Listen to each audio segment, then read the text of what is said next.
मुहुरहो रसिका भुवि भावुका। हे रसिक जनों, आओ और अपने दोनों हाथों से श्रीमद् भागवत महापुराण को पान करो। इस प्रकार इन 3 श्लोकों में मंगलाचरण किया।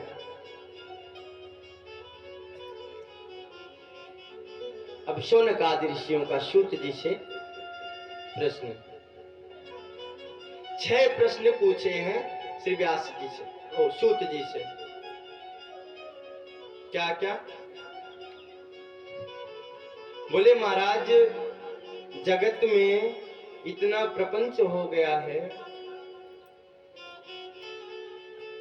4 वेद, 18 पुराण और बाकी बहुत सारी कृतियां, दर्शन शास्त्र, तो इतना तो अब सबके बस की बात है नहीं।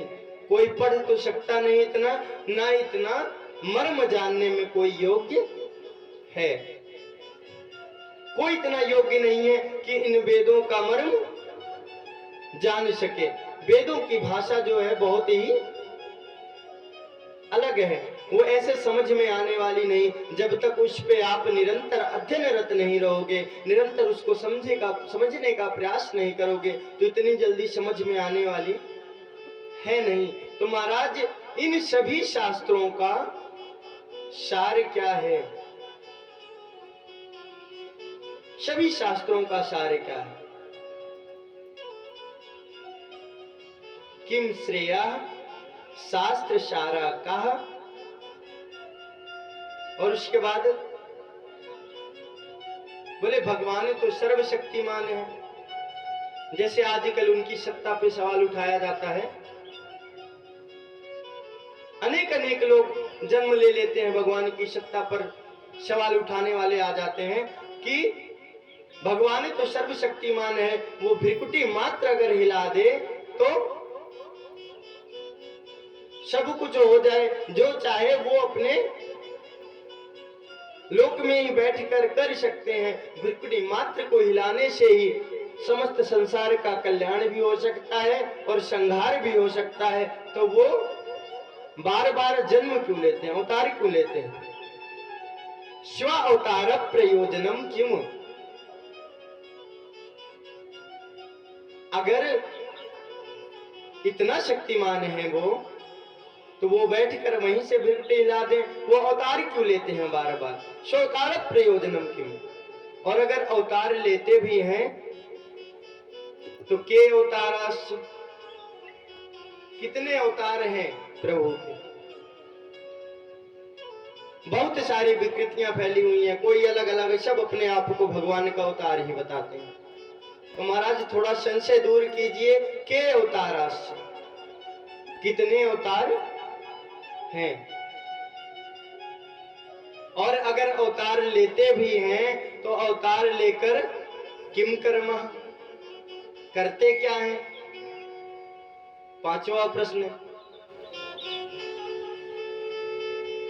और चलिए, अगर वो आते भी हैं, अवतार लेते भी हैं और विभिन्न कर्म करते भी हैं, तो अंत में जब प्रभु अपना कार्यकाल समाप्त करके वैकुंठ धाम को वापस जाते हैं, तब धर्मम कम शरणम गतः, ये जो धर्म है ये किसकी शरण लेता है?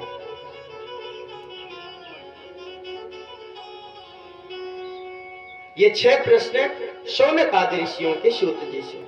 किम श्रेया शास्त्र सारा का, स्वतार प्रयोजनम किम, के अवतारास्य किम कर्म, और धर्म कम शरणम गता।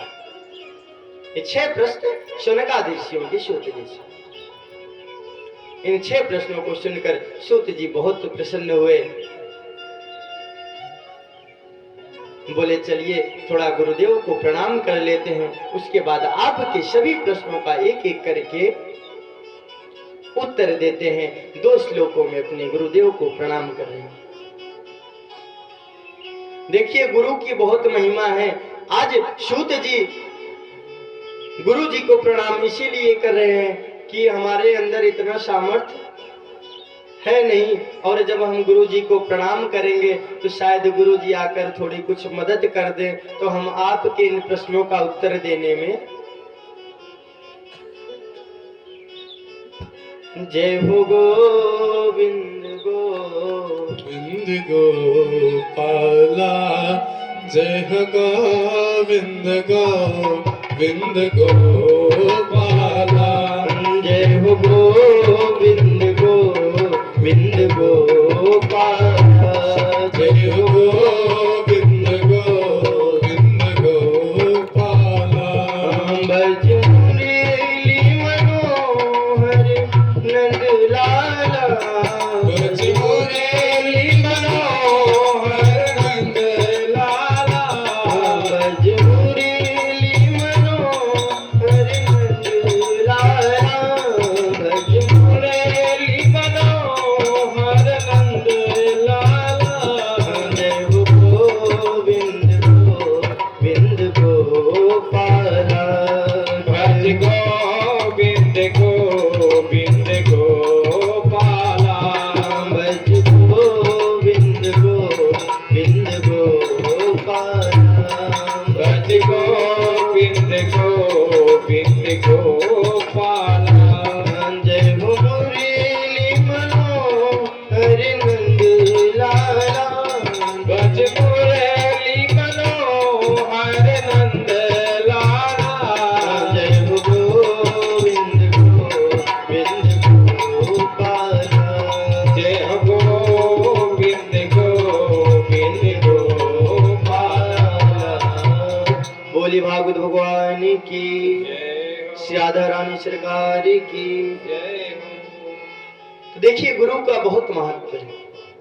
बिना गुरु के हमारा जीवन सही दिशा में अग्रसर हो नहीं सकता कभी। गुकारा अंधकारस्त रुकारो प्रकाशस्य जायते। गु शब्द जो है ये अंधकार का प्रतीक है और रु ये प्रकाश का है। जो अंधकार से प्रकाश की ओर ले जाए वही है गुरु। गुरु कोई साधारण चीज नहीं है।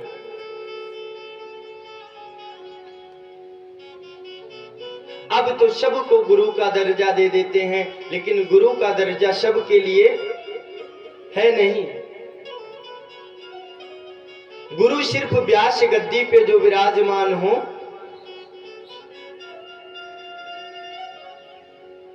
सब गुरु को प्रणाम करिए, उनका आदर करिए। लेकिन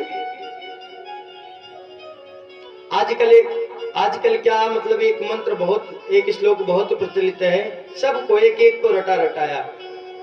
गुरुर् ब्रह्मा गुरुर् विष्णु गुरुर्देवो महेश्वरा गुरु साक्षात परब्रह्म तस्मै श्री गुरुवे नमः।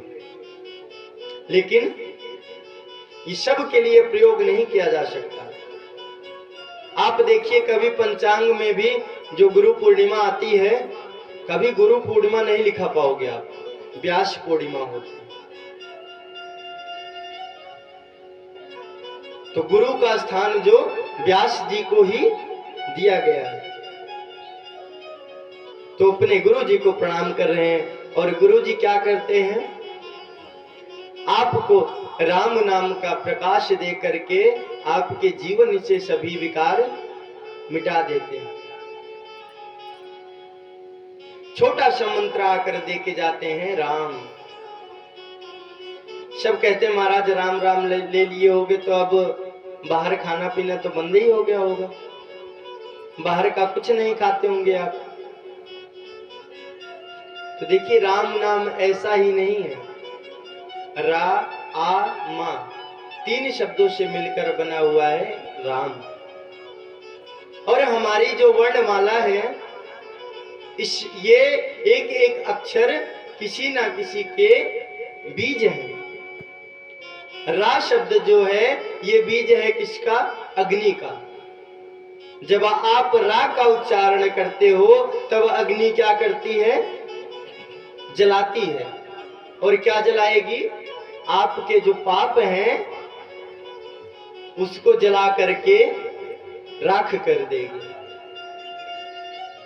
उसके बाद जब आ शब्द का उच्चारण करते हो आप, तो आ क्या है? आ होता है सूर्य का बीज। सूर्य का काम क्या है?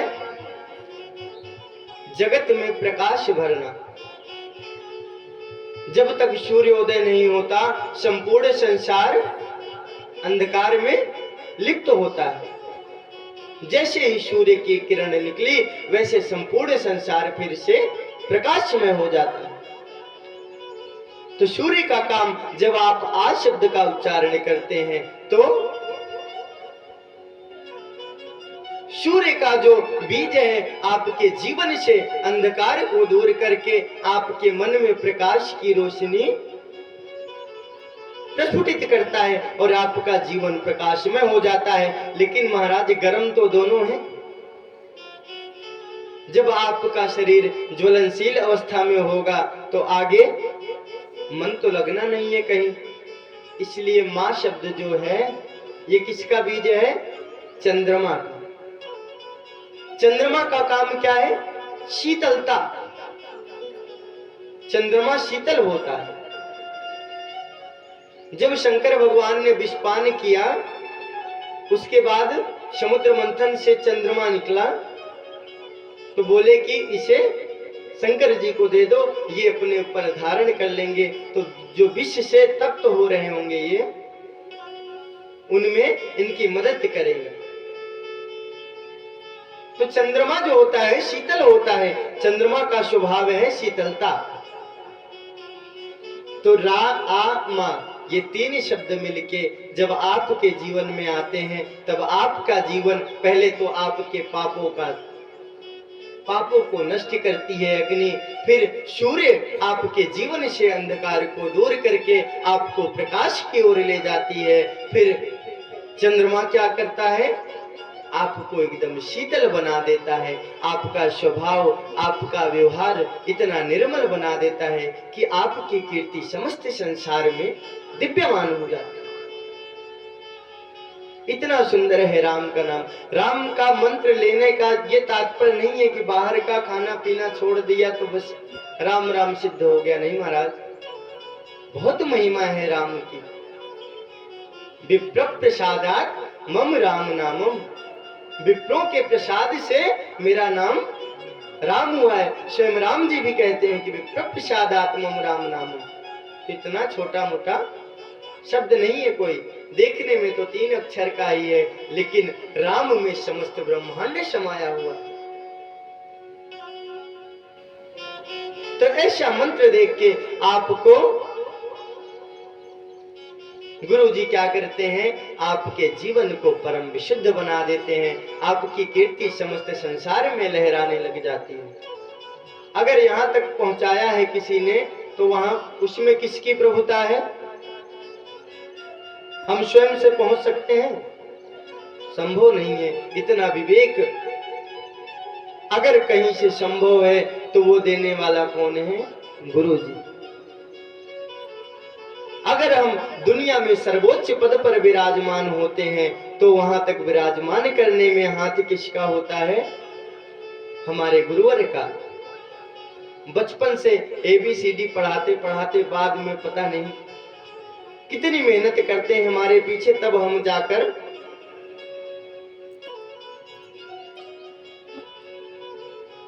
कुछ हमें शिक्षा दिए, लेसन दिए याद करने को, हमें याद न हुआ, कष्ट उनको हो रहा है।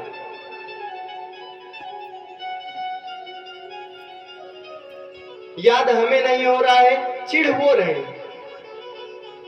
तो गुरु की महिमा ही है कि आपको छोटा छोटा ज्ञान देते देते देते देते आपको विश्व की सर्वोच्च व्यवस्था में ले जाकर बैठा देता है। तो वो बिना गुरु के संभव है नहीं। आज सूत जी अपने गुरुवर को प्रणाम कर रहे हैं। यम प्रव्रजन्तु मनुपेतमपेत कृत्यम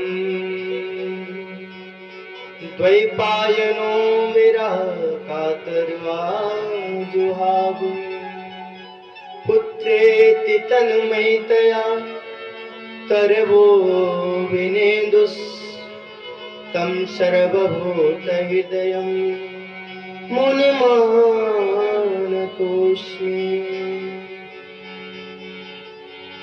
यं प्रव्रजन्तु मनुपेतम् अपेत कृत्यम्। यम अर्थात सुखदेव जी जब प्रव्रजंत, ब्रजगतो धातु है, ब्रजंत माने जाने लगे, लेकिन इसके आगे लगाया प्राउपसर्ग। तो जब जहां उच्च कोटि की विरक्ति आ जाती है वहां पर प्रा उपसर्ग लगाया जाता है। तो यम ब्रजंत नहीं, यम प्रव्रजंत मनुपेतम अपेत कृत्यम। द्वैपायनो, द्वैपायन वेदव्यास जी उनके जाने से कातर आजुहाव, प्रेम में कातर होकर पुत्र पुत्र करने लगे। तन्मयतया तरवो विनेदुष, और उन्हीं में तन्मय होकर जो वृक्ष, पेड़ पौधे जंगल के थे, सब पुत्र पुत्र कहकर सुखदेव जी को पुकारने लगे। हम प्रव्रजन्तु मनुपेतम अपेत कृत्यम द्वैपायनो विरह कातर आजुहाव पुत्रेति तन्मयतया तरवोभिनेदुष तं सर्वभूत हृदयं मुनिमानतोऽस्मि। और कोई साधारण नहीं है सुखदेव जी, सर्वभूत हृदयम, जो सभी योगी वैरागी परम संत इनके हृदयों में निवास करने वाले सुखदेव जी हैं, उनको प्रणाम करते हैं।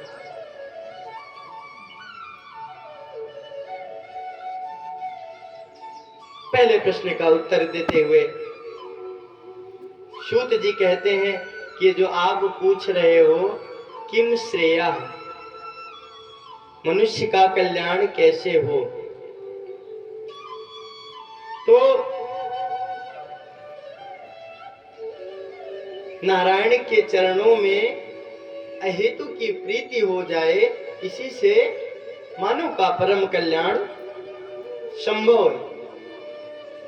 और कुछ करने की आवश्यकता नहीं है, अहेतु की प्रीति हो जानी चाहिए,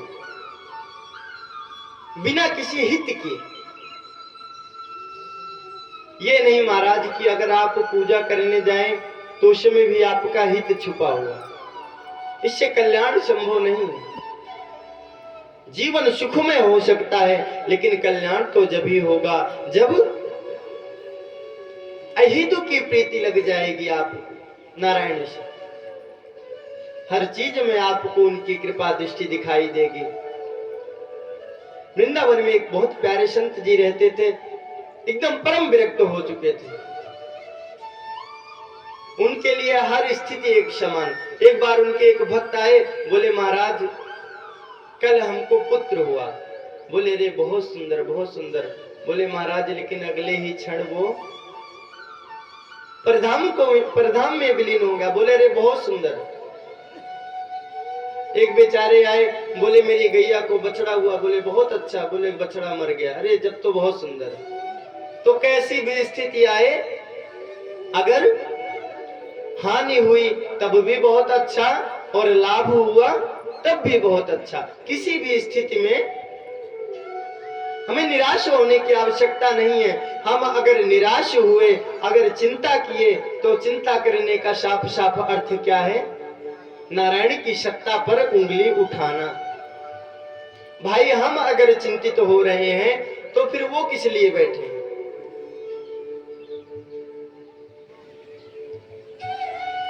उनका काम क्या है?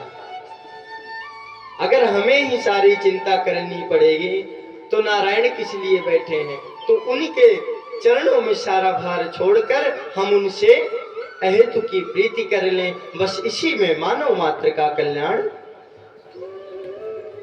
छुपा हुआ है। बोले भागवत भगवान की जय हो, श्यादा रानी सरकार की जय हो। तो मानव मात्र का जो कल्याण है सिर्फ इसी में है कि अहित की प्रीति लग जाए नारायण के चरणों में और मानव मात्र का कल्याण हो जाएगा। और शास्त्र सारा का तो श्रीमद् भागवत, ये भागवत जो है सभी शास्त्रों का सार है।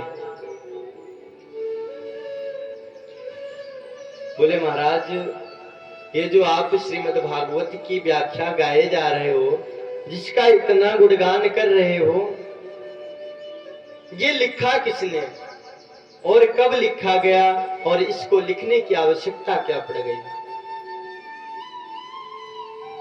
शिशुद जी वर्णन करते हैं, हे ऋषियों, द्वापरम समनो प्राप्ते तृतीये युग पर्यये जाता पराशरा योगी व्याख्या वासव्या कल्याण हरे। जब द्वापर का अंत होने लगा तब व्यास जी के मन में आया कि अब कलयुग आने वाला है, अब इन कलयुग के लोगों का कल्याण कैसे होगा। तो इनकी कल्याण के लिए वो मन में निश्चय करके पहले तो एक वेद को 4 भाग में बांट दिया।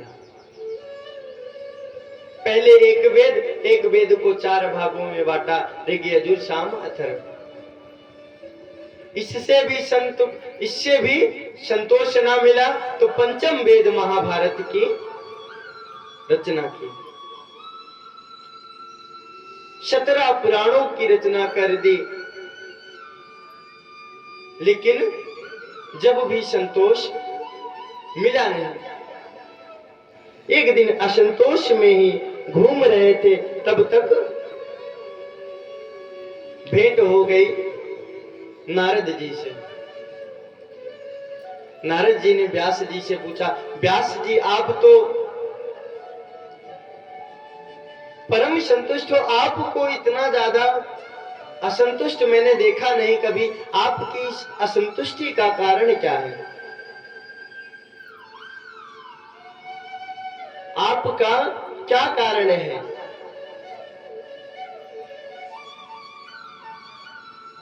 बोले आपको क्या बताऊं, मैंने कलयुग के लोगों के लिए बहुत से उपाय कर डाले, एक वेद का 4 भाग भी कर दिया, पंचम वेद महाभारत की भी रचना कर दी, 17 पुराण भी लिख दिए, लेकिन कहीं हमें संतोष मिला नहीं। तब नारद जी बोले, व्यास जी आप बुद्धिमान तो बहुत हो, आप बहुत बुद्धिमान हो, लेकिन आपने अपनी बुद्धि की कसरत की ज्यादा है।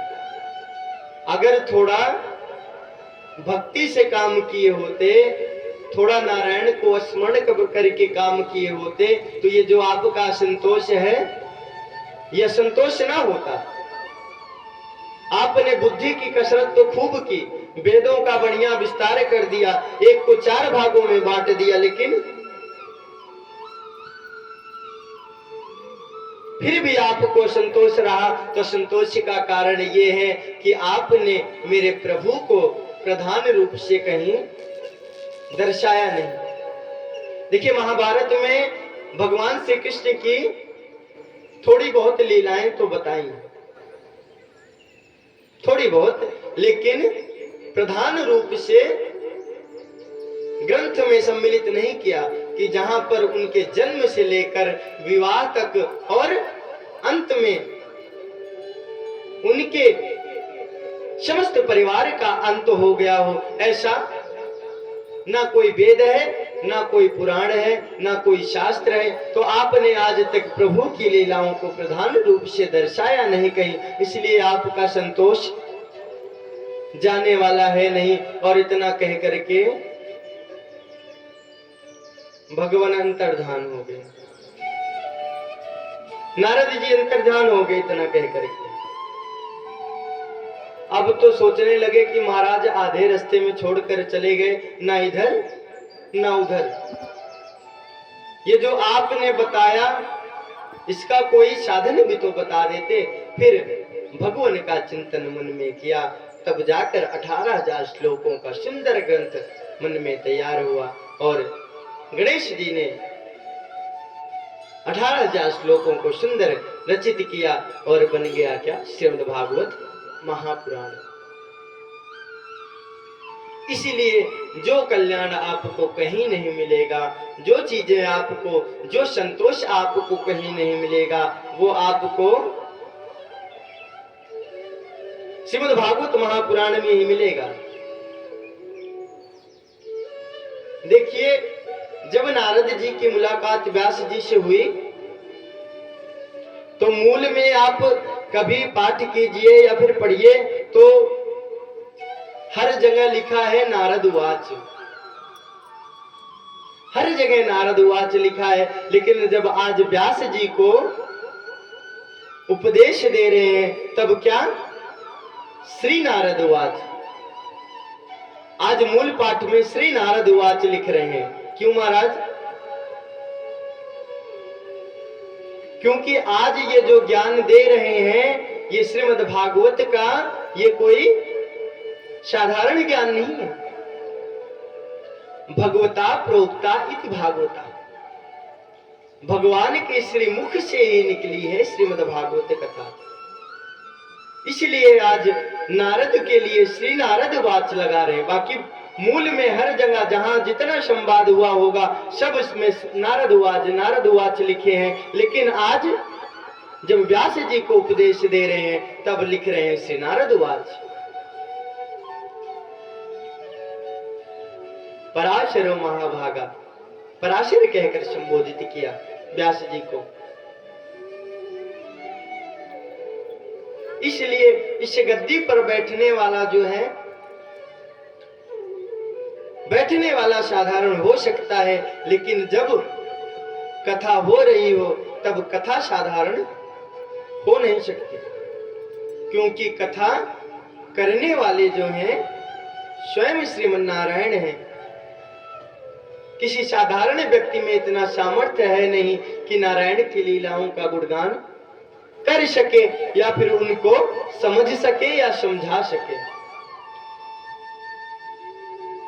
देखिए, पहले दिन जब बच्चे थोड़ा उत्पात कर रहे थे तो बाद में एक बात आई कि महाराज थोड़ा बच्चों के लिए जाने दो, इनको इन पे ध्यान ना दे करके आगे बढ़ जाइए। तो हमें कोई आवश्यकता नहीं है इनको बोलने की, लेकिन बस बात इतनी है कि ध्यान केंद्रित करके जब आप 10 मिनट मंगलाचरण करते हैं शुरुआत में, आप प्रारंभ में जब 10 मिनट मंगलाचरण करते हैं, अपने हृदय को, बुद्धि को, मन को, वाणी को इनकी चरणों में अर्पित करते हैं, तब जाकर कहीं कहीं से भगवान आपके हृदय में प्रवेश करते हैं और हृदय में प्रवेश करके वही बोलते हैं। हमारा सामर्थ्य नहीं है कि हम उनकी लीलाओं का गुणगान कर सकें। उनकी लीलाएं तो समझ से परे है। जिसको समझने में मुह्यन्ति यत् सूर्यः सूर्यः विद्वांसः मुह्यन्ति मोहम प्राप्नुवन्ति। जिसको समझने में बड़े बड़े विद्वान मोहम प्राप्नुवन्ति, मोह को प्राप्त हो जाते हैं और उनको समझते समझते समाधि ले लेते हैं। और उस समाधि का परिणाम ये होता है कि वो गए कहाँ कुछ पता होता नहीं। बाद में पता लगा कि उनके शरीर में दीमक लग गए और कितने हजार वर्षों बाद संत जी का आज देहावसान हो गया, लेकिन किसी को उनके बारे में पता चला नहीं। जो जानने की कोशिश करते हैं नारायण को, मुह्यन्ति यत् सूर्यः विद्वांसः मोहं प्राप्नुवन्ति। बड़े बड़े विद्वान मोह में फंस जाते हैं और उनको जानने की सीमा को जब आगे तक बढ़ते हैं, उस सीमा को पार करने लग जाते हैं, तब उनकी समाधि लग जाती है और उस समाधि में इतना ज्यादा विलीन हो जाते हैं कि उनका फिर संसार में कोई अता पता होता नहीं। तो हमारी क्या विषाद है महाराज? हमारे बस की नहीं कथा करना, करने वाले तो वही हैं, बैठकर बोलने वाले वही हैं। इसलिए आज नारद जी के आगे श्री नारद वाच लगा रहे हैं। इस प्रकार उपदेश दिया। श्रीमद् भागवत महापुराण 18,000 श्लोकों का ग्रंथ बनकर तैयार हो गया। जब व्यास जी ने 18,000 श्लोकों का ग्रंथ बनाकर तैयार कर दिया तो अब ढूंढने लगे उत्तराधिकारी कि ये ग्रंथ किसको सुनाया जाए कि जिसके माध्यम से सुरक्षित रह सके ग्रंथ। अन्यथा हमने इतनी मेहनत करके तैयार तो कर दिया, लेकिन जब मेरा देहावसान हो जाएगा तब ये ग्रंथ विलुप्त हो जाएगा। तो इसके लिए जब उत्तराधिकारी ढूंढने लगे तब उनको ध्यान आया कि सुखदेव जी से बड़ा उत्तराधिकारी तो हो नहीं सकता कोई।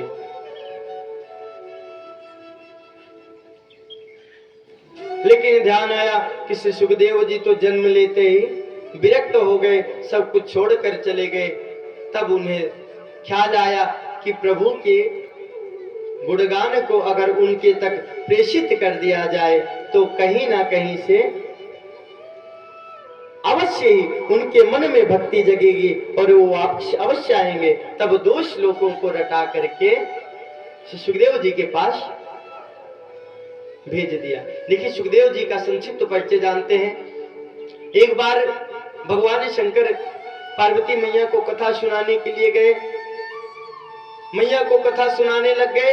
अब कथा में इतना मस्त कि उनकी तो समाधि लग गई, बढ़िया कथा सुना रहे हैं और मैया गई निद्रा में बढ़िया मस्त। उधर कथा चल रही है, उधर खर्राटे चल रहे हैं, एकदम निद्रा में मस्त। अब वहीं पर बैठा हुआ था शुक, एक छोटा सा